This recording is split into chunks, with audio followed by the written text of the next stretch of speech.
సద్గురు జ్యోతిషాలయం నుండి 2026 మే నెలలో వార ఫలాలు 8వ తారీఖు నుండి మొదలు పెడితే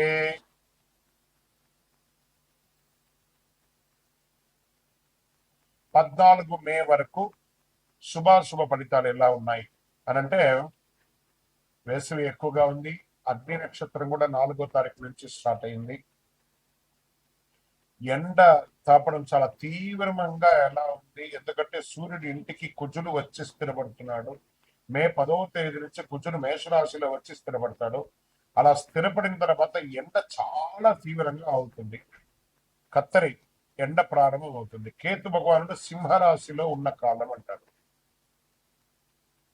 ఈ గ్రహ సంయోగం 12 స్థానంలో ఉంది. ఈ సమయంలో చంద్రుడు అనురాధ నక్షత్రంలో తన ప్రయాణాన్ని ప్రారంభించి ధనిష్ట నక్షత్రంలో ముగిస్తాడు. ఈ నెలంతా కూడా జ్యోతిశాస్త్రరీత్యా ద్వాదశ రాశుల్లో 9వ రాశి అయినటువంటి ధనుసు రాశి మిత్రులారా, ఈ వారం మే 8 నుండి మే 14, 2026 వరకు వార ఫలాలు ఎలా ఉన్నాయి అంటే, డైరెక్షన్, డిసిప్లిన్, డెస్టినీ ఈ 3 కలిసి మీ మార్గాన్ని నిర్ణయించబోతున్నాయి. గురువు మీ అధిపతి శుభ ప్రభావం ఇస్తున్నాడు. శని అర్ధాష్టమ శనిగా కొంత కర్మ పరీక్షలు చేస్తున్నాడు. కుజుడు మీ యొక్క ఎనర్జీని పెంచుతున్నాడు. ఎఫర్ట్ ప్లస్ బ్లెస్సింగ్స్, సక్సెస్ గా ఉంటారు మీరు. వ్యాపారం, ఉద్యోగం ఈ యొక్క దిశలో ప్రోగ్రెస్ కనబడుతుంది. కొత్త రెస్పాన్సిబిలిటీస్, రోల్స్ వస్తాయి ఉద్యోగంలో. ఎక్స్పాన్షన్ ఆఫ్ యువర్ బిజినెస్ కొంచెం నత్తనడకగా ఉంటుంది. మీ గ్రోత్ ఖాయం, కానీ డిసిప్లిన్ అవసరం. ఆర్థిక స్థితిలో ఇన్కమ్ పెరుగుతుంది. కొత్త ఎర్నింగ్ సోర్స్ కనబడతాయి, కానీ అన్నెసెసరీ రిస్క్ మనీ కూడా పోతూ ఉంటుంది అని చెప్పచ్చు. కుటుంబంలో సపోర్ట్ ఉంటుంది. ఒక శుభవార్త వచ్చే అవకాశాలు ఉన్నాయి. ఎల్డర్స్ యొక్క బ్లెస్సింగ్ చాలా ముఖ్యం చెప్పచ్చు. రాజకీయ రంగంలో ఇన్ఫ్లుయెన్స్ పెరుగుతుంది. మీ మాటకు విలువ పెరుగుతుంది. కానీ ప్రజాక్షేత్రంలో వెళ్ళేటప్పుడు ఓవర్ కాన్ఫిడెన్స్ గా ఉండకండి. వ్యవసాయదారునికి మంచి ఫలితాలు. లాంగ్ టర్మ్ ప్లానింగ్ చాలా కలిసి వస్తుందని చెప్పచ్చు. కోర్టు కేసులు కాస్త మిశ్రమంగా ఉన్న లీగల్ మ్యాటర్స్ లో క్లారిటీ వస్తుంది ఎండ్ ఆఫ్ ద వీక్ లో. ఇక share market medium gains, long term investments good. విద్యార్థులు ఫోకస్ స్ట్రాంగ్ అవుతుంది. హయ్యర్ స్టడీస్ కి మంచి టైం. సక్సెస్ బాగా వస్తుంది చెప్పచ్చు. ఇంకా ఆరోగ్యపరంగా ఓవరాల్ గుడ్ అండి, కానీ ట్రావెల్ వల్ల టెండెన్స్ రావచ్చు. ఈ వారం మీరు చేయవలసినటువంటి పరిహారం, గురు పూజ చేయండి, గురువులకు ప్రార్థన చేయండి, శని భగవాన్ని ప్రార్థన చేయండి, పసుపు వస్త్రం దానం చేయండి, శనగలు, కందులు దానం చేయండి, ఓం గురవే నమః అని జపించండి. ఇది చేస్తే లక్ అండ్ గ్రోత్ పెరుగుతుంది. ధనుసు రాశి మిత్రులారు, సరైన దిశలో వేసిన అడుగు మీ జీవితాన్ని మారుస్తుంది. కాన్సన్ట్రేట్ గా చేయండి, విజయం వస్తుంది. మీ యొక్క వ్యక్తిగత జాతకం తెలుసుకోవాలనుకుంటే మీ పరిసర ప్రాంతాల్లో ఉన్నటువంటి గురువుని సంప్రదించండి. లేదా గురుగారు మీ ద్వారానే మేము జాతకం తెలుసుకోవాలనుకుంటున్నామనంటే మీ పేరు, date of birth, time of birth, place of birth మా యొక్క డిస్ప్లేలో కనబడుతున్నటువంటి నంబర్కి వాట్సాప్ చేయండి, కాల్ చేయండి. మీ అపాయింట్మెంట్ ఫిక్స్ చేసుకోండి, విజయం వస్తుంది. జ్యోతిష్ శాస్త్రం అనేది పడుతున్న వర్షానికి ఒక గొడుగు మాత్రమే, కానీ జ్యోతిష్యం జీవితం కాదు. మీరు మిమ్మల్ని నమ్మండి, మీ యొక్క ఇష్టదేవాన్ని, కులదేవాన్ని నమ్మండి. విజయవస్తు. చంద్రమౌళి వెంకటేష్ శర్మ. రానున్న జూన్ 2వ తారీఖున గురు పెయర్చి అంటారు, అంటే గురు అతిసారం. గురు ఎప్పుడైతే స్థానం మారుతాడో వాళ్ళ జీవితాలే మారుతాయి అంటారు. అలాంటి అద్భుతమైనటువంటి ఒక మహా అద్భుతం 2026 జూన్ 2వ తారీఖున గురువు మిథున రాశి నుంచి కర్కాటక రాశికి రాబోతున్నారు. ఈ రోజుని పండుగలాగా జరుపుకోవాల్సినటువంటి ఒక సమయం. అందరూ ప్రజలంతా కూడా సుఖ సంతోషాలతో ఫలితాలు కలిగే ఒక అద్భుతమైనటువంటి నిజం అన్నమాట ఈ యొక్క అతిసారం. కారణం ఏమంటే, ఈ సంవత్సరం గురువే కర్కాటక రాశిని శాసించేవారుగాను ఉచ్చ స్థితిని పొందుతున్నాడు కర్కాటక రాశిలో.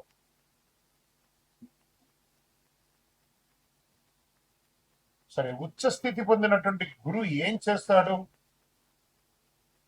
సాధారణంగానే గురువు వచ్చాడంటే, గురుబలం వచ్చిందంటే మంచి జరుగుతుందని ఒక పేరుంది. ప్రత్యేకించి ఉచ్చ స్థితి పొందినటువంటి గురువు ఏం చేస్తాడు? అందులో గురు భగవానికి చాలా ఇష్టమైనటువంటి ఇల్లు కర్కాటక రాశి. అందుకే గురు చంద్ర యోగం,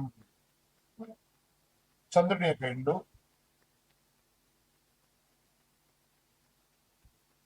గురు చంద్ర యోగం ఏర్పడబోతుంది. ఈ సంవత్సరంలో ఎన్నో యోగాలు రావడానికి సిద్ధంగా ఉన్నాయి. Get ready. ప్రతి రాశిలోనూ గురు భగవానుడు ఆయన చక్రం తిప్పబోతున్నాడు. Get ready. రాశి ప్రకారం ఎవరు పాప ఫలితాల నుంచి బయటపడబోతున్నారు, ఎవరు యోగాన్ని పొందబోతున్నారంటే, వివాహం కాని వారికి వివాహం, పిల్లలు లేని వారికి పిల్లలు. గురు పెన్షన్ మన ఇంట్లో జరిగే ఒక పెద్ద శుభకార్యం లాంటిది అనమాట. 12 రాసుల వారంతా ఈ గురు పెన్షన్ ఎప్పుడు వస్తుందా అని ఎదురు చూస్తూ ఉన్నటువంటి సమయం. గురు పెన్షన్ అనేది గురు అతిసారం స్థానం మారే యొక్క అద్భుతమైనటువంటిది. 12 రాసుల వారంతా కూడా ఈ జ్యోతిష్ శాస్త్రంలో గురుబలం ఎప్పుడు వస్తుందయ్యా, మా అమ్మాయికి పెళ్లి చేయాలి, గురుబలం ఎప్పుడు వస్తుందండి, మా కుటుంబంలో సంతాన యోగం కావాలి, గురుబలం ఎప్పుడు వస్తుందండి, వ్యాపార ఉద్యోగం బాగుండాలి అని అడుగుతూ ఉంటారు ప్రతి ఒక్కళ్ళు కూడా జ్యోతిష్ శాస్త్రంలో. వచ్చేసింది ఆ సమయం. అదే ప్రశ్న అందరికి ఎప్పుడు వస్తుంది, ప్రశ్న ఉంది. గురు కటాక్షం ఉంటేనే పెళ్లి, సంతానం, ఇంట్లో జరిగే అన్ని శుభ కార్యక్రమాలు జరుగుతాయి. గురు భగవానుడు ఏం చేస్తారంటే ప్రతి సంవత్సరం ఒక రాశిలో ఒక సంవత్సరాన్ని గడుపుతాడు. ఒక్క సంవత్సర కాలం గడుపుతాడు ఒక్కొక్క రాశిలోనూ. గురు భగవానుడు ఈ సంవత్సరం మిథున రాశి నుండి కర్కాటక రాశికి జూన్ 2వ తారీఖున వచ్చి ఒక సంవత్సర కాలం అక్కడే ఉండి ఉచ్చ స్థితిని పొందుతాడు. ఎప్పుడు 3 దివ్య దృష్టిలు ఉంటాయి. ఎప్పుడు కూడా గురువుకి 3 దివ్య దృష్టిలు ఉంటాయి. గురువు విషయానికి వస్తే ప్రత్యేకంగా చెప్పాలంటే మకర యాళి, కర్కాటక యాళి అని అంటారు. ఈ మకర యాళి అంటే వేదాలను దాచిపెట్టినటువంటి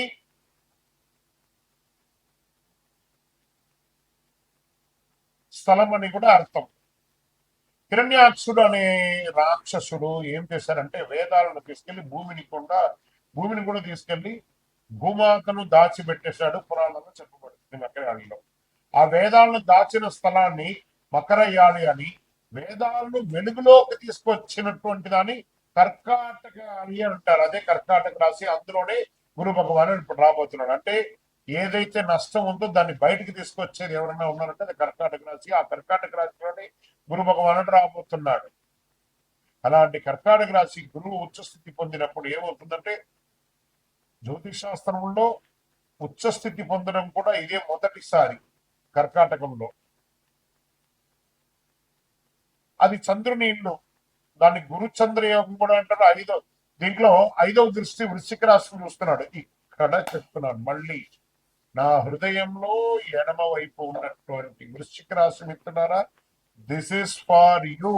5లో గురువు వచ్చాడంటే ఇంకా యోగమే. యోగం అంటే యోగమే. ఇదేంది గురుగారు మీరేమో వృశ్చిక రాశికి చాలా బాగుంది అంటారు, మరి మాకేం కనబడట్లేదు. ప్రయత్నం చేయండి. జూన్ 2 తర్వాత చూడండి, పట్టిందల్లా బంగారం. జాక్పాట్. ఈ ప్రపంచంలో ఎవరన్నా వృశ్చిక రాశి వాళ్ళు ఉన్నారంటే వాళ్ళు నా దగ్గర జాతకం తెప్పించుకోవాలి. అంత యోగం జరగబోతుంది. 5లో గురువు మీ జీవితంలో ఒక్కసారి వస్తున్నాడు. ఇక్కడ ఆయనకు 3 చూపులు ఉన్నాయి. 5, 7, 9.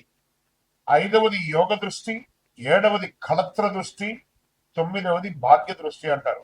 ఇప్పుడు గురువు 5వ స్థానంలో వృశ్చిక రాశిని చూడగా అది కుజుని రాశి కాబట్టి కుజునిపై గురువు దృష్టి పడినప్పుడు దానికి గురుమంగళ యోగం. వృశ్చిక రాశికి ఏమొస్తుంది? గురుమంగళ యోగం అనే యొక్క